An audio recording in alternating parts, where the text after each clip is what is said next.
automóviles para bajar los costos y hoy día las quieren tener de vuelta para que el país no pierda poder económico. Entonces es un tema bastante complejo porque al final lo que estamos viendo acá es gente que no está dispuesta a dejar de llevarse el gran trozo de la torta y solamente dejarle algunas miguitas a todas estas personas que tienen realmente esclavizadas. Y ni siquiera amiguitas. Ni siquiera amiguitas, claro.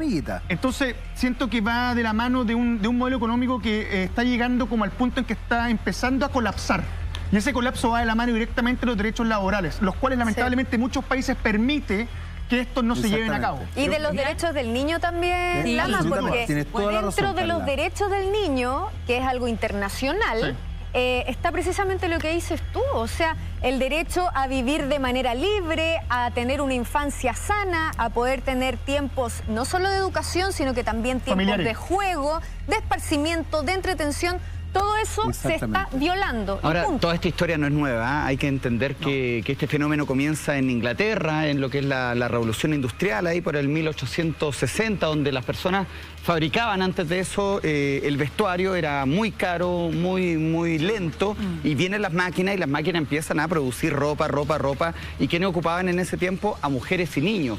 La explotación infantil en el mundo, los esclavos, ¿cierto?, del mundo textil, comienzan en Inglaterra, en el Reino Unido, mejor dicho, y bueno, luego se norma y todo esto se transforma en Asia. Los países asiáticos hoy día, Jaime, se han transformado en la máquina de coser de los países ricos y principalmente China, que ha ido también diversificando su producción a Bangladesh, Camboya, India, ¿para qué decir? Vietnam también. Sí. A ver, es que yo creo que tú tienes un punto súper importante, pero también ahí hay un sesgo súper perverso. Y no sé si vas a estar de acuerdo conmigo, Carla, o no, y ahí conversémoslo. Pero es bien loco, porque resulta que yo, como país poderoso y país industrializado y país además en desarrollo absoluto, pienso en los países desarrollados europeos. Inglaterra, tú mencionabas, efectivamente, la revolución industrial a la segunda mitad del siglo XIX genera esta explotación, pero una vez que se dan cuenta, empiezan a regularla. Y es muy regulado, justamente en los países desarrollados, el tema infantil. Y justamente se respira y se respeta el derecho del niño. Sí, claro. Sin embargo, lo que hacen, y eso es lo que yo encuentro perverso, es tergiversar la realidad, porque entonces digo, ok, yo no voy a tratar mal a mis niños. Pero trato mal entonces a los niños de los países pobres. Sí. Claro, tal cual. Y eso a mí me parece de una brutalidad y de una... increíble. Ahora, qué bueno que mencionas que efectivamente, también lo decía Alfredo, que ciertas organizaciones internacionales se preocupan de este tipo de cosas, porque los países más inteligentes están saliendo de esas organizaciones internacionales. Entonces, habría que llamar a esos países inteligentes para que vuelvan, porque esas organizaciones internacionales, por suerte, se preocupan de este tipo de cosas que se regulen. Lo que pasa es que yo creo que nosotros, ya estando en el siglo XXI, no podemos concebir que no exista un concepto que es fundamental detrás de cualquier proceso, de cualquier industria, de cualquier tema económico, y que se llama responsabilidad social. Absolutamente. Y en la responsabilidad social nosotros no debiéramos violar ningún tipo de derecho, que es transversal a todo. Así que, bueno, lamentablemente está siendo así, y ahí estamos viendo fotos de niños trabajando en el proceso de la industria textil. Ellos están presentes en toda la cadena, no solamente en una parte. Después vamos a ver de hecho, ahí están justamente recogiendo algodón, me imagino. Y hay gases que son tremendamente peligrosas para su salud, que yo lo decía al comienzo, que pueden llegar a marcarlos hasta la adultez o incluso hacerlos morir jóvenes. Así que tengo la sensación, Carla, y también me podías ayudar con esto del lado del periodismo también tú, Lama, porque hablamos, si hacemos un comparativo con el tema que llevamos el lunes pasado, que tiene que ver con el chocolate y todo lo que ya sabemos, siento que acá hay más acceso, hay más material, hay más imágenes en el chocolate. No sé si te acuerdas, Cristian, también no sabíamos muy bien, uno agarra un chocolate, puede hacer ejercicio en su casa, no se sabía de dónde era, cuál era su procedencia. Acá no se oculta tanto, es como mucho más cara a palo en el buen chileno, si tuviese que decirlo de alguna forma, ¿no? La industria textil es mucho más amplia, es mucho más grande. Todos ocupamos ropa, no todos comen chocolate. Exacto, claro. Piensa además que... Más popular. Ni siquiera, nosotros no vamos a dar ninguna marca, pero es muy fácil darse cuenta quiénes son los que cuando compré una polera que vale 7.000 pesos o llega a valer 9.000 pesos, te estás dando cuenta que esa polera no viene manchada, viene con una procedencia que para que tenga ese costo, su mano de obra debe haber sido muy baja o casi nula. Mira, yo creo que por lo mismo que dices tú, Lama, que es tanta la amplitud de la cantidad de industrias textiles, que esto ya se ha visibilizado, ya hay imágenes, como dice la Camila y todo, pero aún así, cuando les consultan a los dueños de las grandes marcas, porque hay que decirlo, son grandes marcas que están presentes acá, ellos subcontratan a sus proveedores, se les consultan directamente, ustedes usan trabajo infantil, sus proveedores, y ellos lo niegan. Y en última instancia, cuando llegan con una imagen así, porque ha habido procesos donde se los ha enfrentado a estas personas, a los dueños de las grandes marcas, ellos dicen que no es culpa de ellos, que ya es tema de los proveedores que usen esclavitud infantil, aunque sea responsabilidad de ellos, finalmente ellos hacen lo que ellos quieren. Carla, querida, tenemos cifras al respecto, ¿no? Sí, tenemos cifras específicas que nos entrega la ONG Save the Children. Y son terribles, 400 millones de niños trabajan en el mundo en estos momentos. 400 millones. No, tremendo. Imagínate, es una cifra gigante. 218 millones trabajan siendo explotados. 170 millones realizan labores en la industria textil, que es lo que estamos viendo hoy. 126 millones ejecutan trabajos peligrosos para su salud. Y hoy en día, siglo XXI, estamos a puertas del año 2019, 8 millones de niños son esclavos. Pero es súper increíble, Carla. Yo me gustaría hacer una pregunta. ¿Quién sabe cuántos niños se ocupan para fabricar una polera? Nadie. ¿Sabe por qué? Porque no hay cifra. Es imposible saberlo. Exacto. Y eso creo yo que es grave.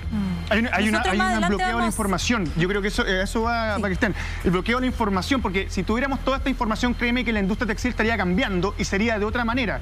Pero también al mismo tiempo tenía estas mega empresas que están en un montón de países de Europa, en un montón de países de Norteamérica, Centroamérica, Latinoamérica, a la cual no le dan explicaciones a nadie. Y es mucho más simple culpar al proveedor, decir, oye, no, que nosotros nos entregan solamente esto, nosotros vemos cómo la comercializamos y poder lavarte las manos sabiendo lo que está ocurriendo detrás. Yo creo que todos vivimos esto, quizás la gran mayoría de la gente que está viendo este programa vio los 80. Sí. ¿Tú te acuerdas que Juan Herrera trabajaba en una fábrica textil, exactamente, justamente, y se queda sin pega cuando llegan los grandes comercios chinos y los centros comerciales? Yo tengo una historia, yo vivía en Concepción y el buzo del colegio lo íbamos a comprar, me acuerdo yo, a Penco, ¿cierto? Donde hay una familia que hacía el buzo, el colegio clásico con los colores. Y un día nos avisan ya, no se compra más el buzo del colegio ya, y hay que ir a comprar a la tienda comercial que lo fabricaba. Claro. Y lo mandaba a hacer a China. Y esa familia se quedó, al igual que Juan Herrera en los 80, sin trabajo. ¿Y cuántas familias más y cómo fuimos desindustrializando nuestro país? A ver, pero eso, ¿sabéis qué? Es súper delicado todo. Yo encuentro que este tema, aparte de que es apasionante, angustiante, es muy delicado. Sí, porque se habla muy poco además, Jaime. Muy poco, Camila, claro. Muy poco, y además tiene muchas aristas. Alfredo mencionaba algo que no es menor, que tiene que ver con el giro proteccionista que hace Donald Trump en Estados Unidos. Para que usted lo entienda en su casa, cuando hablamos de giro proteccionista en la economía, en el fondo es volcar la industria al país propio. Claro. O sea, en el fondo, autoindustria. Muy bien, Cami, esa es exactamente la idea. O sea, lo que hace Donald Trump es decir, no vamos a seguir desarrollando la industria afuera, sino que vamos a potenciar el trabajo internamente. Chile es un país que en algún minuto efectivamente jugó industrialmente, a pesar de yo sé que hoy día es un tema medio polémico, pero con Frei, incluso con Allende, la industria en Chile tuvo una cierta emergencia que se termina con el golpe de Estado y con la dictadura. Producto de, obviamente, la globalización y todo lo que estamos hablando. El 82. Fue muy puntual, efectivamente. Desde esa perspectiva, esto potencia justamente la esclavitud. Y eso es muy loco, porque tú te das cuenta que hay una situación mucho más compleja dentro de todo esto.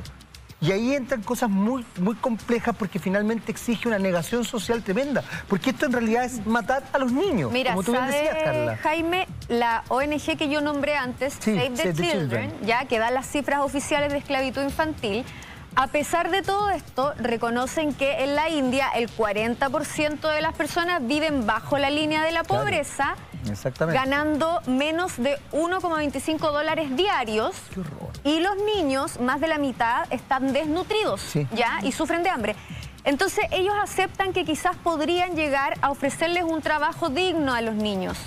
Y esto es más doloroso todavía, porque les ofrecen un trabajo que supuestamente va a ser bien remunerado, van a tener alojamientos cómodos y dignos, van a ser bien tratados, les van a dar alimentación. Y vamos a revisar ahora un par de niños que cuentan la realidad de este trabajo más allá de las promesas hechas. मूर्ति बैठा रहे थे 3 बार। रेशम काम कर रहे थे, पीस पे टकार उठा रहे थे। सुई पकड़ना हाथ दर्द करने लगता है, इसलिए मन नहीं लग रहा। कितनी माहौल खराब था मैडम, जहाँ पे काम कर रहे थे होटल बगल में था, बदबू बहुत कर रहा था। उस जगह कचरे की जगह में हम लोग जाकर रख दिया। उस जगह में जहाँ काम करते थे वहाँ खाते थे, खाना हम लोग खाते थे, इतना खाना खिलाता था और हम लोग का बहुत डांटता था। बोल रहा रेशम बार बार क्यों काट रहा है, बार बार क्यों नेट फाट रहा है, हम लोग का मारता भी था। Es súper fuerte la realidad. Igual a lo que hablábamos el lunes pasado acerca del chocolate. Piensa que los llevan engañados, se les paga muy poco. La industria del chocolate les daban plátanos y no me acuerdo qué otra, maíz creo que era. Harina de maíz. Que era lo más barato para poder alimentarlos, para que sigan trabajando sobre la misma. Y también los encerraban. Ahora ¿Por qué los encierran? Para que no se escapen. Claro, o sea, literalmente los encierran para que no salgan y no hagan otra labor que hacer finalmente la fabricación textil. Y otras veces también, que la verdad es que a mí se me aprieta la guata porque muchas veces las familias entregan a los niños. La mayoría, como el caso como puntualizaba recién este documental y la Carla, son engañados, pero otros también son entregados por una transacción de dinero a cambio de un niño. Es la realidad. Mira, me llega un mensaje, disculpen, a través de Twitter, pero esta historia es bien interesante porque un amigo que efectivamente está involucrado en el comercio de estas tiendas, de ir a buscar, ¿cierto?, a China principalmente, me dice, ha cambiado mucho la cosa hoy.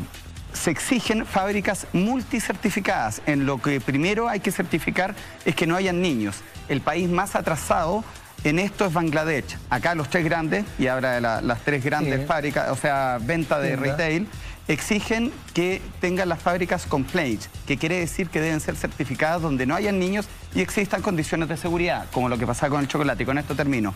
En Bangladesh quedó la grande, hace 7 años, donde se incendió un edificio con niños trabajando. Sí, tú lo mencionabas, lo sabes. Carla, lo comentamos de hecho antes de partir el programa.